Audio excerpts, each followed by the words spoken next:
estábamos comentando de la artritis fímica, indicándoles que esta enfermedad había sido erradicada hace muchos, muchos años, tanto en Estados Unidos como en México, y por lo menos de manera oficial no había casos detectados nuevos.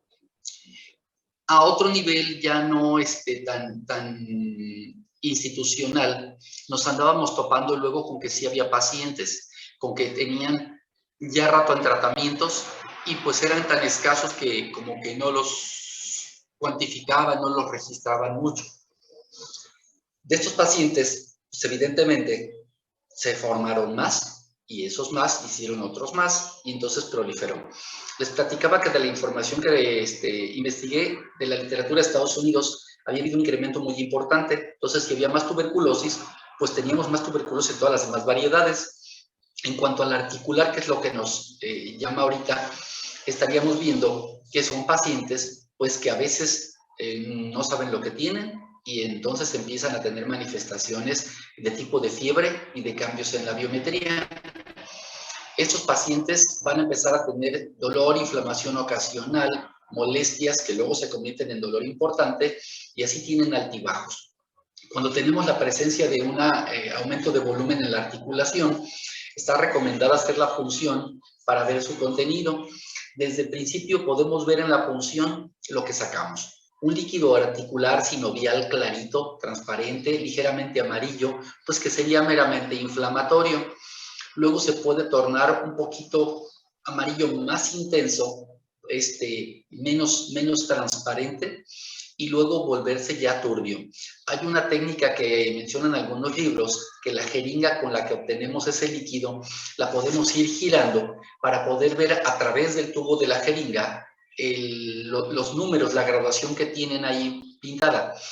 Si el líquido es transparente, podemos irla girando la jeringa de manera que podemos ver desde el otro lado esa graduación, esos números marcados, pero cuando está turbio y no podemos ver los números, nos debe de preocupar. Hay demasiados elementos en suspensión en ese líquido, lo que hace que no sean translúcidos y eso nos debe llamar la atención de primera intención. Luego ya viene pues el análisis microscópico. Como decíamos, encontraríamos leucocitos y coriformes nucleares. También tendríamos que pedir, ante la sospecha, que les repito, suele ser extraño, un estudio de Barr, que son de los bacilos ácido alcohol resistentes. Les soy honesto, no sé cuánto demora el resultado, pero me parece que es rápido, según me acuerdo. Y tendríamos una información inicial. Por supuesto que hay gente más entrenada para identificar, para interpretar y para tratar la tuberculosis. Sin embargo, en el área de la traumatología y de la ortopedia, pues nosotros tenemos una finalidad que sería limpiar la articulación, hacer lavados, mientras que otro profesional de la medicina se encargue del tratamiento de la tuberculosis. Actualmente, me parece a mí muy acertado referir a una institución pública estos pacientes de tuberculosis por dos cosas. Primero, para que le den una adecuada orientación a él y a la familia, una educación de cómo sobrellevar su enfermedad dependiendo del sitio donde la tenga y de qué tan transmisible pueda ser de acuerdo a eso. También como son enfermedades, pues casi que para muchos años, los medicamentos se los proveen las instituciones de una forma gratuita. Y otra cosa importante, la estadística, el registro de los pacientes. La documentación de que existe, de que esté en manejo y saber si se cura, si remite, aunque sea temporalmente, y qué está pasando. Y entonces tendríamos información de que la enfermedad existe, de que los tratamientos funcionan y de que lo que en otro tiempo la curaba, la sigue curando ahora. Y esos medicamentos son conocidos como antifímicos. Entonces, si una de las causas está controlada, pues las posibles consecuencias también serán cada vez menores. Por eso la importancia del registro y del tratamiento de estos pacientes. La gamografía ósea ha cambiado. Esta gamografía tenía al inicio imágenes borrosillas, en blanco y negro, donde se inyectaba al paciente vía venosa una sustancia radioactiva que iba a ser captada en ciertos sitios donde hubiera algún tipo de alteración. Pero nos dimos cuenta que esa alteración podía ser captación de estos marcadores con infecciones, con tumoraciones, o con el caso que estamos diciendo, con problemas de tipo fímicos. Y entonces, nada más nos decía el estudio que ahí había un problema, pero no nos decía exactamente cuál.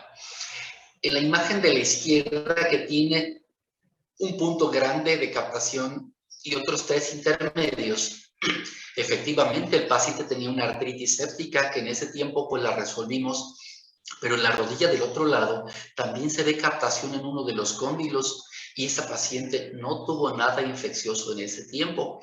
¿Qué creemos que era? Pues que era artrosis. Era una zona que tenía carga porque tenía angulación en sus rodillas, que estaba con mucha fricción, con un proceso inflamatorio desencadenado y que estaba sintiendo dolor.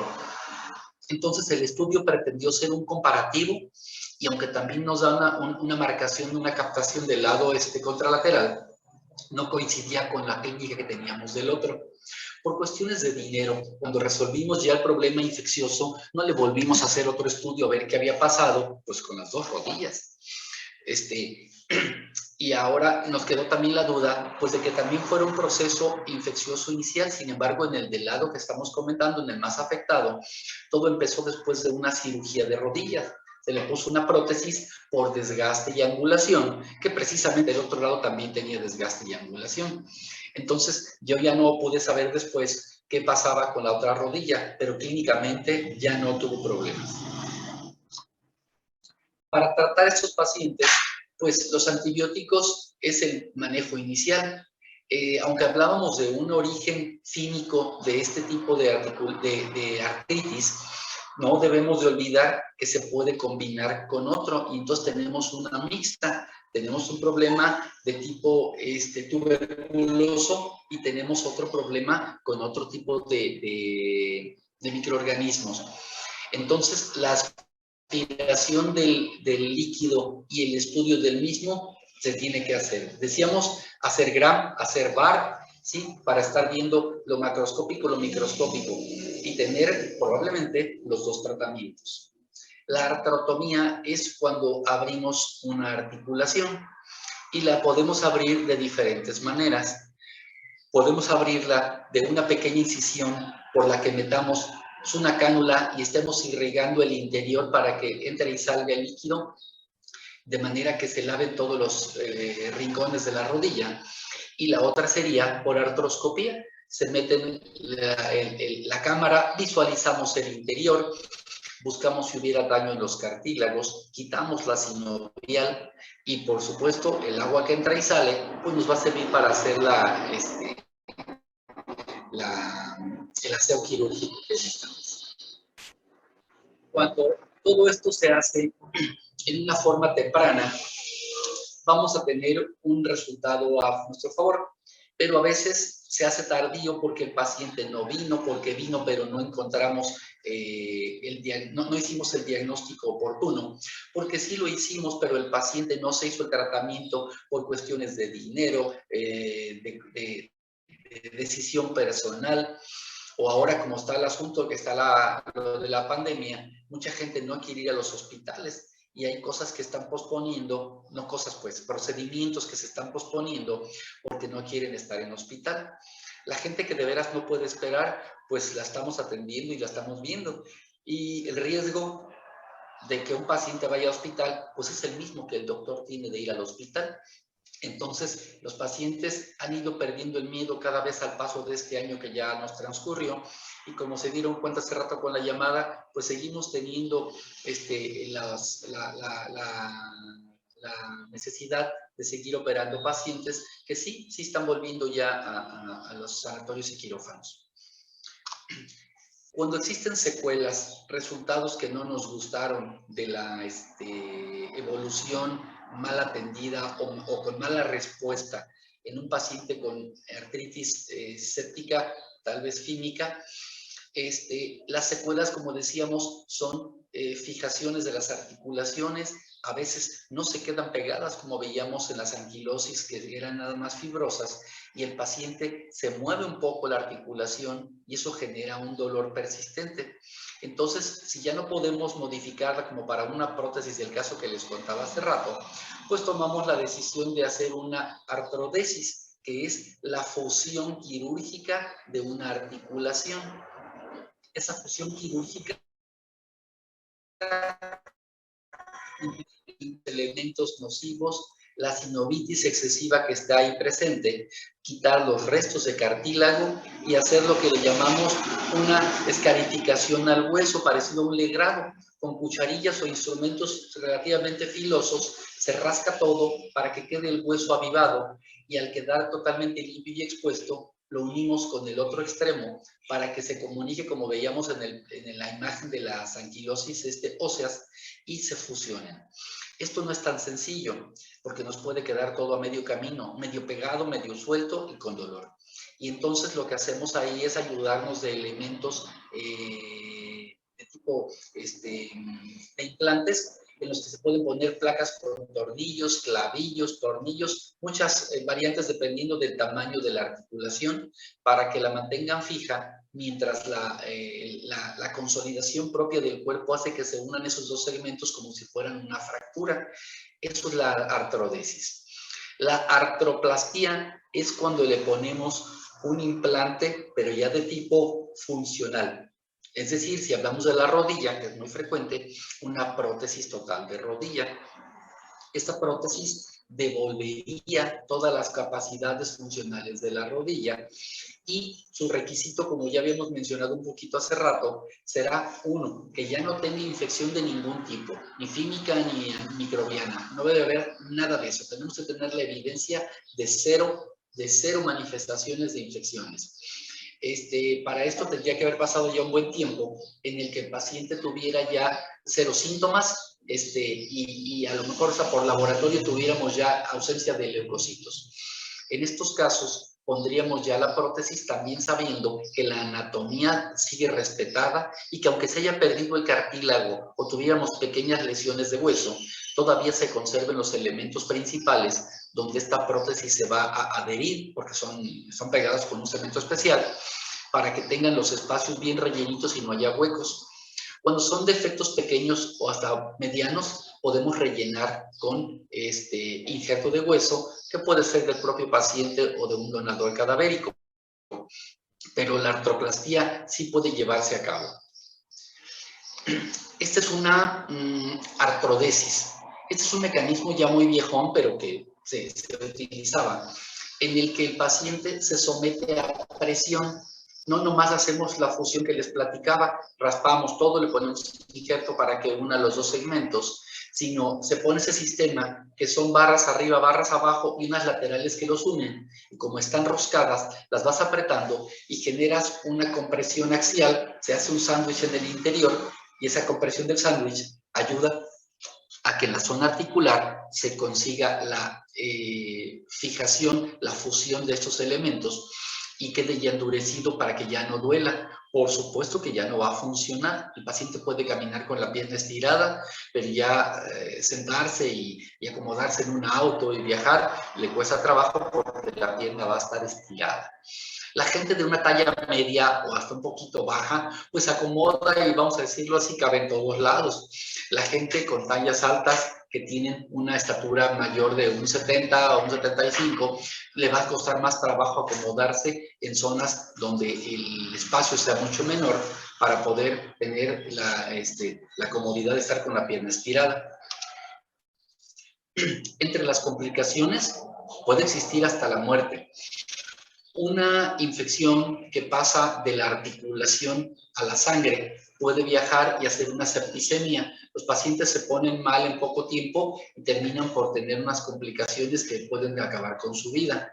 En los casos menos graves podemos encontrar la destrucción del cartílago articular que ya habíamos platicado, la luxación patológica que habíamos también ya mostrado unos ejemplos y la necrosis de la epífisis. Dicha necrosis es la la muerte de los elementos óseos en la zona donde estuvo en contacto con este agente infeccioso, y eso va a causar que se pierdan las formas, y por eso cuestionábamos con signos de interrogación la utilidad de una prótesis para hacer las artroplastías. Es decir, si no hay dónde pegarla de una manera anatómica, pues no se puede hacer eso. Este es un caso severo en el que tenemos varios elementos. Una luxación. La relación del húmero se perdió con el codo porque los cóndilos del húmero ya están perdidos, se consumieron por el efecto de la infección. ¿Recuerdan? Es la fosa olecraneana y pues le falta toda la otra mitad. O sea, hay un espacio muy grande todavía aquí que ya desapareció. En la zona del cúbito, su apófisis coronoides y un pequeño esbozo de lo que hubiera sido el olecrano para que ensamblaran anatómicamente los dos, ya no están.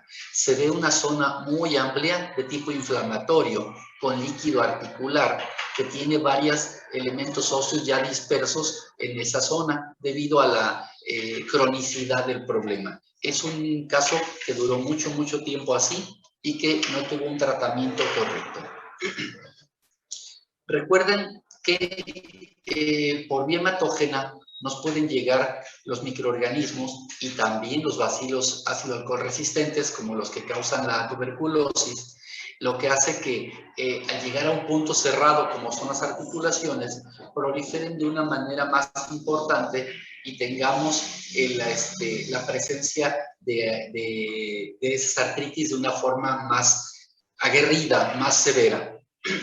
La propagación directa en una zona infectada por osteomielitis tuberculosa, pues también puede ocurrir. Tenemos un punto de entrada, una fijación a la zona tanto cartilaginosa como sinovial, y de ahí empieza la propagación para que una articulación grande termine por afectarse de una forma completa. Con mucha frecuencia se afecta la cadera y la rodilla, y con mucha frecuencia también inicia en la infancia.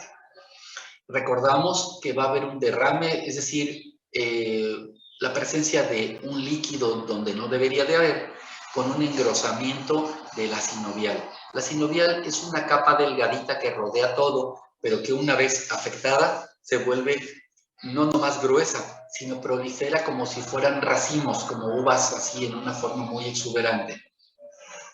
En los casos de la artritis cínica, vamos a tener un aumento de la temperatura local, pero no un enrojecimiento. Por lo tanto, tendremos una articulación que está caliente, pero que no está enrojecida. Y como les decía, es difícil el diagnóstico. Los pacientes, dependiendo de la etapa en la que los conozcamos, porque a veces ya están en un manejo que no ha funcionado, porque no fue el medicamento correcto, porque el paciente no se tomó el medicamento de la forma correcta, pues vamos a encontrarlos en estadios iniciales, inflamatorios, todavía un poco inciertos, hasta que los vemos ya con las secuelas de toda esta enfermedad. Y entonces podemos ver pacientes con dolor, que tengan cojera, que tengan un espasmo con limitaciones del movimiento de las articulaciones, y ya en casos más avanzados una atrofia, porque dejó de caminar, de moverlo, de doblarlo, de usarlo, y entonces vemos un adelgazamiento franco comparado con la extremidad del otro lado.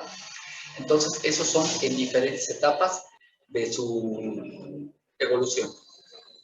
De laboratorio también hay que buscarles la BSG, la velocidad de sedimentación globular. Esa está relacionada pues con procesos inflamatorios agudos que van a darnos ese aumento de las cifras de la BSG, y que nos hacen pensar pues en proceso inflamatorio, pero no es tan específico para decir que fuera fímico o microbiano.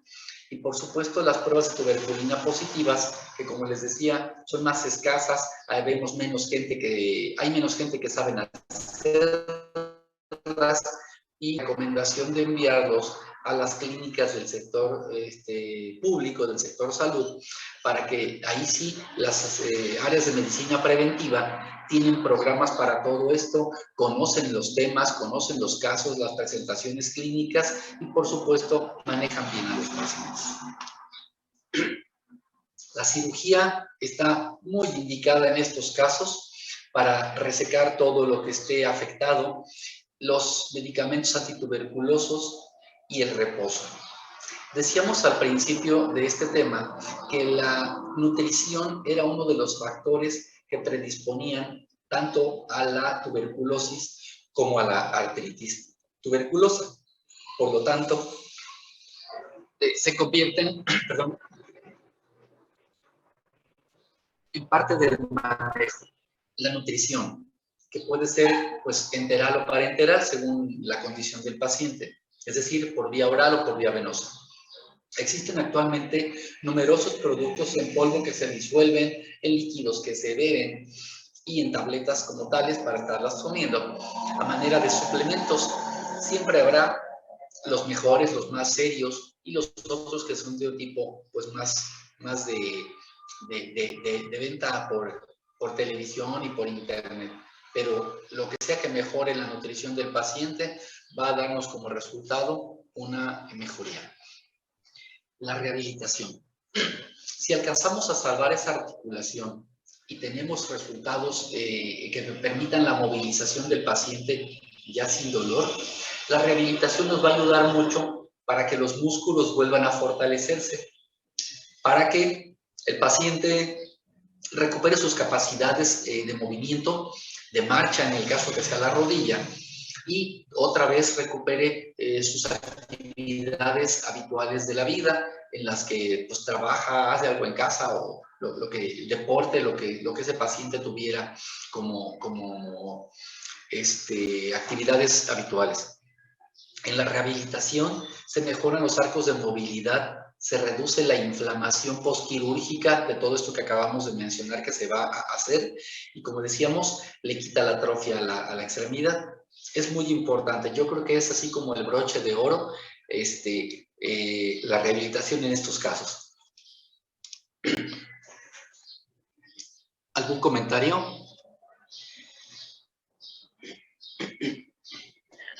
Profe, yo tengo una pregunta. Dígame. De la BSG o de la velocidad de sedimentación glomerular cuando está, sí, cuando existe inflamación, ese valor, ¿cómo es como sale? Mira, hay un promedio, creo que son 15, y de ahí va aumentando. Sin embargo, puede estar presente en una inflamación, a lo mejor postraumática, en una enfermedad reumática, ¿sí? En condiciones inflamatorias derivadas de artrosis, que sería el desgaste de las articulaciones. Entonces, es le llaman así un reactante de fase aguda. Tiene una información inicial, pero no es, como les dije hace ratito, algo que nos diga de qué se trata, si es infeccioso y si es inflamatorio nada más. Pero hay que considerarlo también porque a pesar, pues los antifínicos o los antibióticos, pero necesitamos desinflamatorios también, necesitamos antiinflamatorios no esteroideos. ¿Por qué no esteroideos? Porque ya decíamos que los esteroides nos van a causar una disminución de las defensas y nos van a hacer que proliferen más estos casos. Muchas veces inyectamos en las articulaciones inflamadas esteroides pensando que los vamos a desinflamar. Pero sí, antes de pensar en inyectarles algo, es importante aspirar la articulación y ver qué obtenemos, por lo que les decía hace rato, del puro aspecto que tendría el líquido obtenido de una articulación. Entonces, volviendo al tema, la BSG la mencioné aparte porque es relativa, pero sí debe ser parte de los elementos que pedimos en un laboratorio. Y, como te decía, en la fase aguda sí van a estar elevados activos, pero no precisamente es un indicador de tuberculosis o de artritis séptica. Puede ser nada más de una artritis por dolor, por inflamación, por sobreuso. ¿De acuerdo? Sí, gracias, doctor. Sí, Adrián. Nos sobra un poco de tiempo. ¿Quieren que veamos otro tema todavía que está aquí disponible o quieren descansar ya?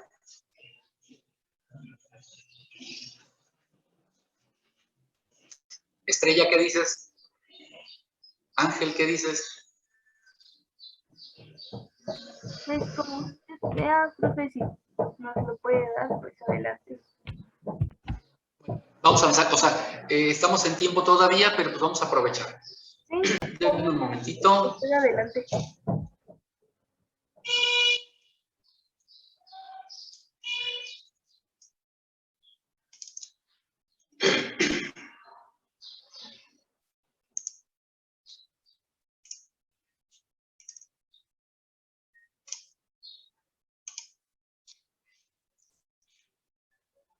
Bueno, a mí la fotografía siempre me ha gustado y todas esas presentaciones siempre empiezan con fotografías.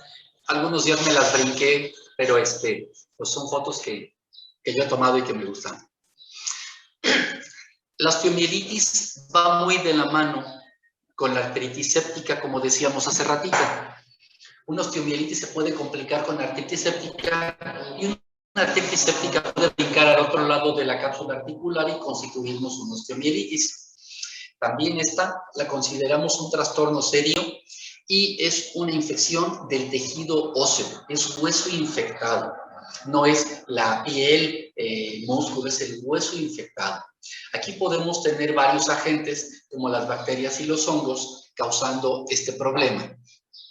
Estamos identificando 3 vías para que un microorganismo entre al hueso, prolifere y nos dé un problema de osteomielitis. La más frecuente, la más directa, es la vía hematógena. Esa vía hematógena es que habiendo una infección en otra parte del cuerpo, puede ser vías aéreas, aparato digestivo, aparato urinario, pasan a la sangre y luego se alojan en una articulación y en un hueso y nos van a dar el problema de la osteomielitis. Otra que es la exógena, esa es la que llega de fuera adentro, cuando el paciente sufre una punción por algún elemento en el trabajo o en algún tipo de accidente que se perfora la piel, llega hasta el hueso. Muchas veces en los accidentes en auto, en moto, que me ha tocado ver, la gente llega con una herida grande que pasó a través de su ropa. Entonces fue el elemento, pues generalmente algo duro, un fierro, vamos a decirlo así, ¿verdad?, que atravesó la ropa, luego la piel y luego llega al hueso. Entonces todo eso estuvo en contacto con el hueso y con su periósteo, ¿sí? Y cada una de esas cosas pues tenía su propia fauna ahí instalada y al momento que atraviesan la piel, llegan al hueso, les llega todo junto. Esa sería la exógena.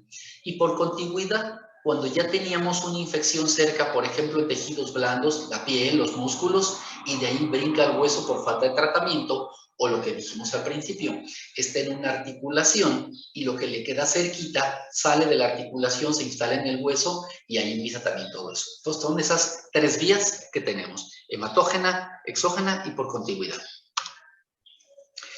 La mayoría de los microorganismos que causan esto son más o menos los mismos que tenemos en las articulaciones para las artritis sépticas y constituyen la mayoría de los pacientes los estafilococos dorados. Los estafilococos, pues por suerte tenemos muchos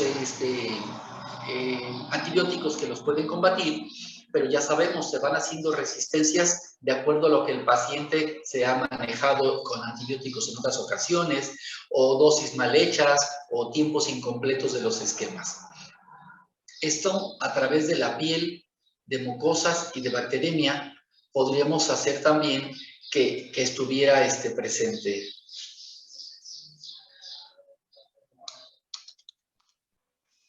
La osteomielitis podemos considerarla por su presentación en aguda o crónica. La aguda está originada en la sangre o causada por una lesión. Se manifiesta rápidamente y es una forma notoria pronto de los síntomas. La crónica es cuando estuvo el paciente sin un tratamiento o tuvo un tratamiento no adecuado o no supervisado y ya no respondió a ese tratamiento. En esos tratamientos es muy importante el seguimiento con toma de muestras, con toma de cultivos otra vez. Y como decíamos hace rato, pueden ser lentos en su respuesta, pero también son efectivos en cuanto a la información que nos van a dar.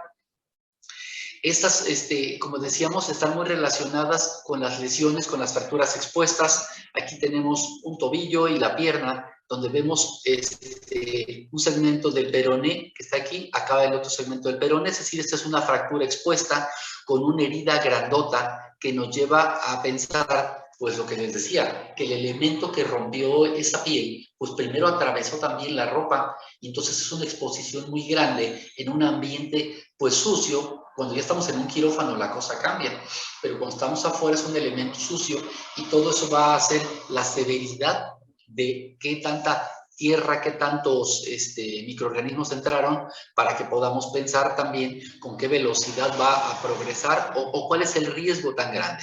En este paciente, pues se supone que acaba de lastimarse, ya está en quirófano, pues estamos haciendo una prevención ahí más bien de una osteomielitis. Para entender qué es lo que ocurre en estos pacientes, tenemos que todo inicia con un foco pequeño, el punto donde se fijó ese microorganismo y tuvo como consecuencia la inflamación del periósteo, generando que llegara más proceso inflamatorio con un hiperemia y edema óseo en esa zona metafisaria del hueso, porque es una zona más frágil para atacarlo. Eso va a hacer que la presión intraósea disminuya y genera una especie de presión invertida que va a atraer esos microbios, pero también va a causar dolor porque se está modificando la superficie del hueso. Una vez que se instala, esos microorganismos empiezan a fabricar pus y aumentar la presión local.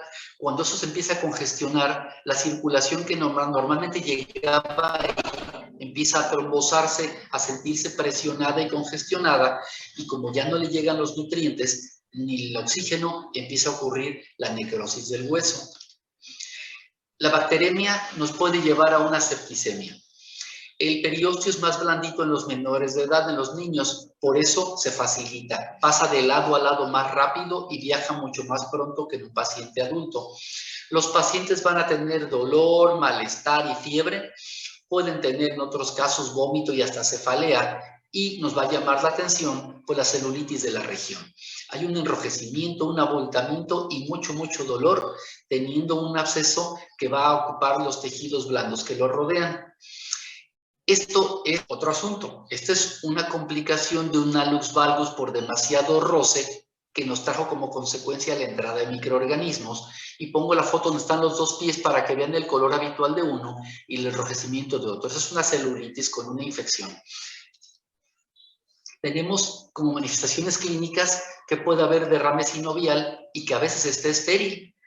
Se puede provocar como una complicación que ya decíamos, y la afección de la médula ósea va a empeorar. Una vez que perfora el hueso y llega al interior, esa médula pues va de arriba abajo, recorre a todo lo largo de ese hueso y nos puede dar una diseminación mayor de la infección en el mismo hueso, y a su vez la diseminación generalizada, que es la septicemia. Se define como secuestro a un fragmento de hueso muerto, que es de la cortical, que está rodeado de pus y granulación. Es un paciente que tiene una curación difícil porque no tiene contacto con la circulación y con la llegada de los antibióticos. Cuando lo identificamos, tenemos que ir y sacarlo, operarlo y quitar ese pedazo de hueso de ahí. El involucro se describe como un hueso reactivo recién formado que además se infectó. Esta es una infección producida por una fractura que se complicó. El paciente ya estaba atendido de su fractura, caminó antes de tiempo, se refracturó, se hizo un agujero por la exposición del hueso y por ahí, si pueden ver, hay pus alrededor. Ya tiene todos los datos de la inflamación, del enrojecimiento y de la presencia de pus. Miren este otro caso. Ya fue consumiendo el hueso, ya fue destruyendo los tejidos blandos que lo rodean, toda la cubierta cutánea ya está afectada, y si vemos las gasas, pus en serio. Son casos crónicos con mal manejo o con un manejo incompleto. Pacientes que lo que pueden ver aquí oscuro, ese oscuro es una hoja de pasto. Este paciente lo atropelló una trilladora, lo agarró en el campo y lo que decíamos, le apachurró el pie no fue una tijera, fue un tractor, y se le metieron hasta hojas dentro de la piel. Prótesis de cadera infectadas, ¿sí? Con un tejido que tiene un aspecto blanquecino, amarillento a veces también, ¿sí? Hubo que abrir para quitar todo, pero encontramos todas esas zonas fibrosas con pus. Sus manifestaciones clínicas pues, pueden ser leves o severas y con una mortalidad alta que antes era más alta, ahora ha mejorado pues, por los métodos diagnósticos y por los tratamientos que tenemos. Si pedimos laboratorios vamos a encontrar leucocitosis, velocidad de selección globular aumentada, proteína C reactiva, que también son marcadores, como decíamos, de actividad, y anemia. Lo que veíamos de la gamografía en el otro caso, ahora la gamografía ya se volvió así. Miren lo que tenemos, ¿sí? Ya es una diferencia súper importante. Este es un caso que empezó con una infección y luego derivó con muchos trastornos en los que el paciente se la fue llevando por muchos años y terminó por hacerse una fusión muy importante de huesos. Quisimos quitarle la pura exceso de hueso, pero nos dimos cuenta en esta imagen de abajo, en una angioresonancia, que no se podía, estaba muy comprometida la circulación. Este paciente terminó amputado. La artritis séptica, pues es un líquido que ya se colonizó y en casos de la fiebre reumótica puede haber menos datos y haciéndola más insidiosa y menos visible. En los tumores es insidioso, agresivo y deformante. El tratamiento va a ser médico, va a ser quirúrgico y medidas de apoyo, como decíamos, ferilizaciones, algunas veces fijadores externos. La osteomielitis siempre va a recibir un tratamiento quirúrgico y antibióticos después de que la muestra que hayamos tenido sean los adecuados. Como decíamos, el estafilococo dorado son los que más frecuentemente tenemos. Puede haber cronicidad, falta o falla de tratamiento y relacionada pues, con el evento causal. Recordemos el involucro, el secuestro, el tiempo largo y la susceptibilidad de cada paciente para que tengamos en cuenta por qué no mejoran. Los datos clínicos, las radiografías para ver el efecto al hueso y por supuesto los implantes. Si tenemos un implante metálico y una infección presente, tenemos que quitar el implante siempre. Los antibióticos, el drenaje abierto y la amputación están recomendados. El oxígeno hiperbárico es cuando aumentamos la concentración mediante una máquina que nos va a ayudar a que fluyan mejor el oxígeno a los tejidos. Los fármacos encontraremos el más efectivo de acuerdo a la sensibilidad y el tratamiento debe ser muy, muy largo. Hay que evitar que el paciente se complique porque puede morir y tener todas estas complicaciones. Se acabó el tiempo de la plataforma, jóvenes. Les agradezco mucho su atención y los jefes, por favor, ténganme al pendiente de lo que sigue. Ahorita ya voy corriendo al quirófano, pero tenemos ustedes vean su programa, mándenme la información y con gusto estamos puntuales en la siguiente. Les agradezco mucho su atención. Que tengan buen día. Gracias, doctor.